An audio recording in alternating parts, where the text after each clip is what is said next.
If you take the ground game out of it, he literally walks through everyone in the top 10 except for Izzy. Walks through them.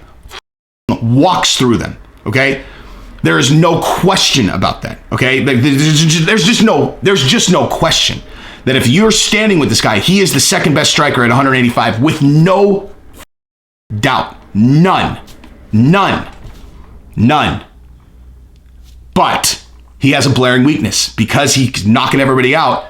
He's a black belt in jiu-jitsu. He doesn't have good takedown defense. He does not train that skill. And he got exposed against Brunson, and then 3 weeks later he's fighting again. So him getting exposed with the same thing, 3 weeks isn't enough time to train takedown defense, like to learn elite takedown defense against a guy like Marvin Vettori. Give me a break. He's not going to have time to learn that. But this is the point that I'm about to make here, why I'm so bullish on his career now. The way that he carried it, okay? The way that he carried it, he got worked by Derek Brunson. He talked the whole time, and people gave him a lot of flack, okay? And what did I say in my last video about him? What did I say? I said, if he comes back and he clowns around, I will write off his career.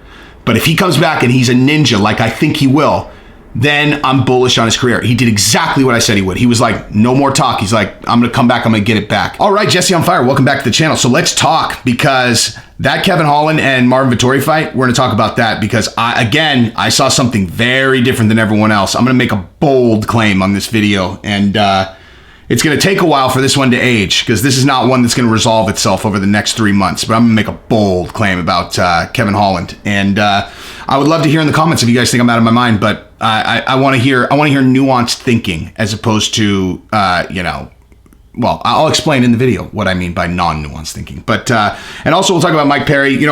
Listen, that pick, I made the video. I didn't even pick Kevin Holland to win. I just said I thought he was going to come in silent, like a silent assassin, and be very focused, which he was. And then Mike Perry, basically went exactly as I anticipated it. Had I really had no emotions to it, because like I said, I was like, dude, Rodriguez, I've been hyping this guy up for 2 years. He's so sick, dude. But I got sentimental. Mike Perry just had a kid. He looked so focused. He weighed in on weight early. I was really rooting for him. When you got a guy who's who's kind of a loose cannon, who's never been disciplined, and for the first time he's like, now I have a reason to be disciplined. And you're like, I mean, God, who can you root for more than that, right? Like a guy who's, that's one of the main reasons why I love Masvidal's story so much. Now Masvidal was never as undisciplined as Mike Perry, but he didn't take his career as seriously as he could have, and then he went into the jungle. He had an epiphany about his life when he turned the TV off for 3 straight months. He came back and he executed on it. Discipline, no booze, no distractions, and look where he's at now. He literally created the life that he has in the jungle, in his mind, and then he went and executed on it. And I love that shit, man. I love it. I love that shit so much, man. And that's why I was hoping that would be Mike Perry, but Rodriguez is a terrible matchup for him. Rodriguez is basically, at least on the feet, he's just a better version of Mike Perry. He's just faster and more accurate. Period. He's just a better version of Mike Perry on the feet. Now, Mike Perry showed a little bit of hope when he was able to take him down, but he couldn't keep it there. So, he lost, but I was rooting for him. That's a much less interesting conversation than the Kevin Holland one that I'm going to talk about, though, because right there, I'm going to make a big claim about that guy's career.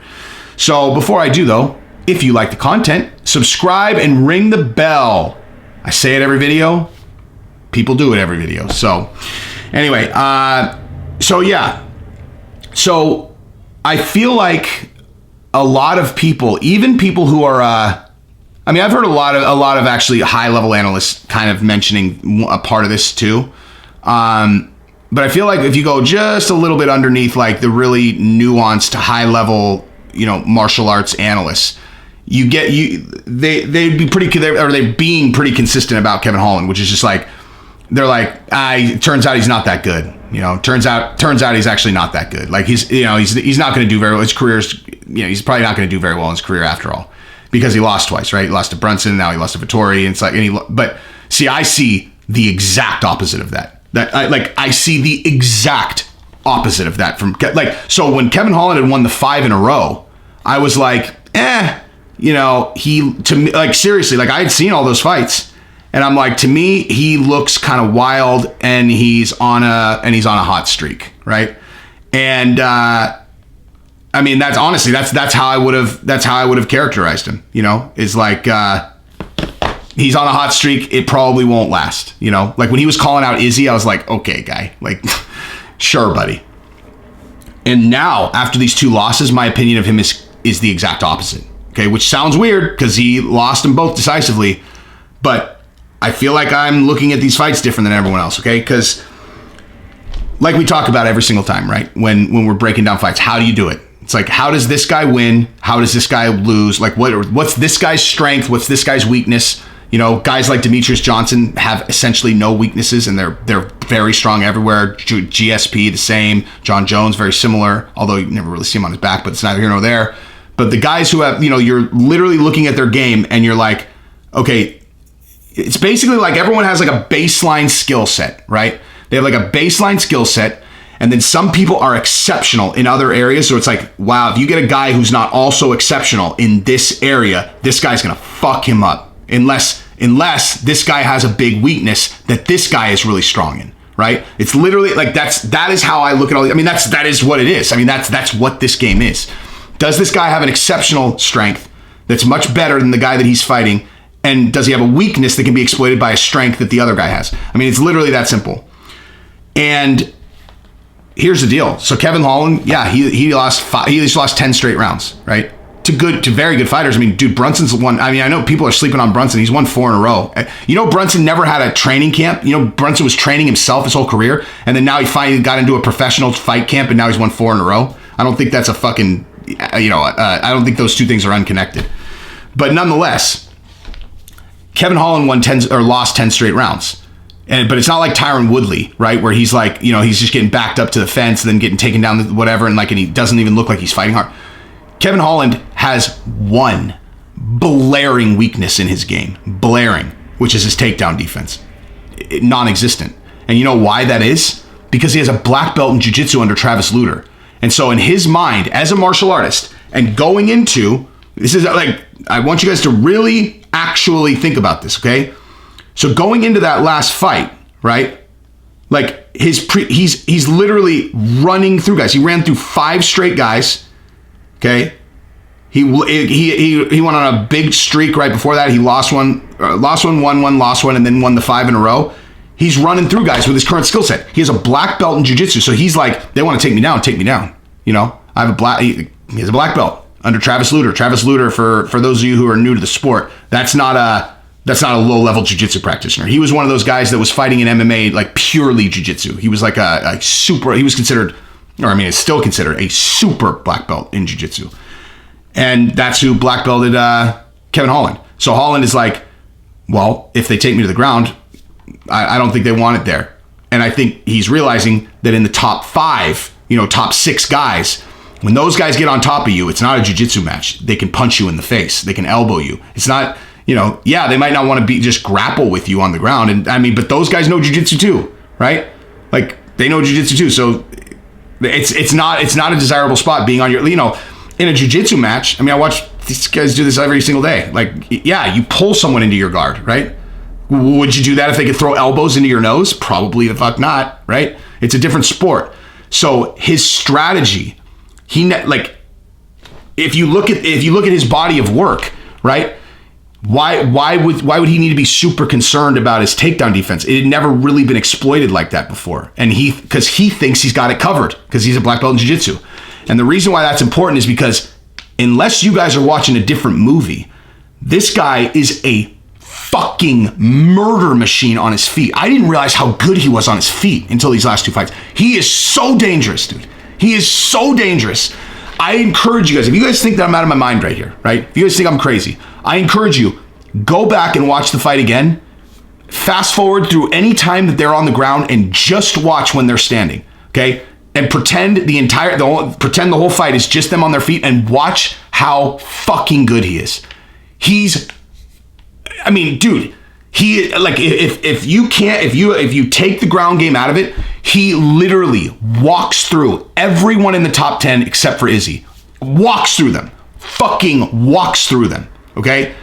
There is no question about that. Okay. There's just no question that if you're standing with this guy, he is the second best striker at 185 with no fucking doubt. None. But he has a blaring weakness because he's knocking everybody out. He's a black belt in jiu-jitsu. He doesn't have good takedown defense. He does not train that skill.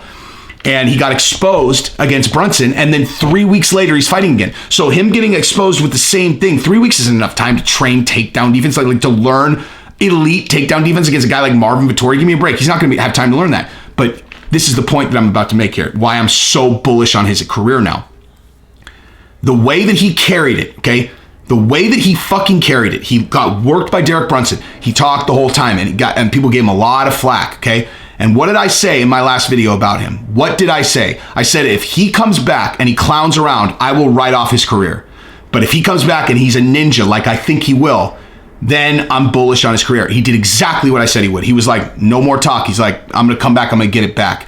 Now, he didn't have time to train the skills, but that mindset, okay? Do you understand what it takes to get a black belt in jiu-jitsu? Like, do you understand the discipline it takes to get a fucking black belt in jiu-jitsu? Okay, this is not like, he might look like a clown on the microphone. This is a disciplined martial artist, a fucking killer, man. Like, don't let this guy's personality fool you. Look at his body of work as a human being. He's a black belt in jiu-jitsu. His striking is unbelievably good, okay? And he carried that loss from Derek Brunson, a person who's mentally, how do you think, okay, I'll give you an example. How do you think that, oh my God, the dude that just got the huge head tattoo. Dude, I seriously have dementia. I cannot think of people's names. Dude who lost, lost to Oliveira, lost to Ferguson, huge, Kevin, God damn it, whatever. You guys know what I'm talking about. Kevin, whatever, 155 pounds, just got a huge head tattoo. Okay.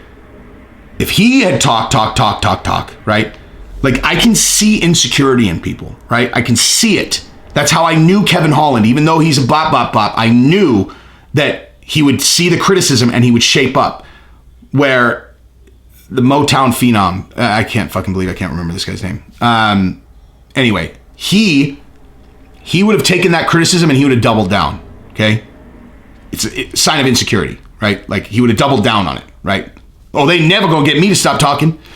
Okay, Kevin Holland was like, okay, understood. And what that tells me, that tells me a lot about him as a man. It tells me my read was correct, but it tells a lot about him as a man. You think that he's not going to go train takedown defense now? You think that's not going to be the only thing that he works on? Okay, I'm watching and I can see he's the best striker in the octagon against both. I mean, it's not even fucking close. It's not even, like, you think he doesn't know that? Why do you think he's so aggressive on his feet? He thinks at any time he's going to knock these guys out, which validates what I said about the Derek Brunson fight also, where I was like, dude, I was watching a different show than you guys. I thought the whole time he was so confident he was still going to win because I think he thought, I can knock this guy out so easily, and he's not tired. He still has, he still has energy. And I mean, like, I'm positive I was right about that, about Derek Brunson. And he knows he has one blaring weakness. He's a black belt in jiu-jitsu. It ain't jiu-jitsu. He's the best striker at 185 that's not named Israel Adesanya. So he has literally one weakness. One. He just needs to learn takedown defense. Like, he needs to get Kamaru Usman in his camp, or he needs to get some elite wrestler to work with him and for the next year work on fucking nothing but takedown defense. Because if he plugs that hole, he is that good. You're looking at the number one contender, absolutely no doubt, in my opinion. I don't even think, like, I would say no doubt. If you ask me, is Kevin Holland, a real title contender before he fought Derek Brunson, I would have said nah. I would have said no. And that's what I'm saying. But watching him when he was standing up against Brunson, and then watching him when he was standing against Vettori, and knowing he's a black belt in jiu-jitsu, and literally just being able to, like, read the room, he's got one problem, which is he's insanely easy to take down, and he overcommits. He plugs that one hole, he will fucking run through this division. He'll run through it. He will run through it, and he has the mindset to do that based on how he carried it. So I am very bullish on his career. Very bullish on his career. Very bullish. He's 28 years old. This guy, by the time he's 30, will have exceptional takedown defense. I guarantee. I would bet my fucking life on that. that he's going to train takedown defense over the next 2 years, and that guy is going to be a monster. A monster. Justin Gaethje comes to mind, right? Justin Gaethje would go out and fight the same way all the time. He loses, then he loses again back-to-back, fighting the same way. Then he goes and adjusts and becomes a different fighter, you know? Kevin Holland has one adjustment to make, one skill. Obviously takedown defense is a multitude of skills, but one area to focus on. I mean, if I was his coach, I would literally be like, look, man, your striking is so far ahead of these guys, ahead of anybody who's not named Israel Adesanya, that what we're going to go ahead and do, fuck striking, okay? We're going to strike once a week. We're going to do jiu-jitsu twice a week, and we're working on is wrestling. That's it. We're going to turn you into an amazing wrestler, and then in your next fight, we're going to plug that hole. He'll be up against someone that's not, like he's going to drop back down. He's going to fucking walk through his next opponent. I will bet my life on that. And then he's going to make a run because he has the mindset to make a run still. He's not the kind of guy that's going to get discouraged. And you know how you know that? Because when he stands up with 20 seconds left in the 5th round after losing decisively for 10 straight rounds, he's throwing bombs at him. He's still trying to win. He's a fucking pit bull. He's a game bred. He is. You look up game bred in the dictionary. That is what it is. That guy. Okay? He's going to be fucking amazing. He's going to be so hard to beat, dude. Anyway, that's my read on Kevin Holland. So I would imagine that's not what you're going to be hearing on other channels today. But anyway, if you like the content, subscribe, ring the bell. Peace.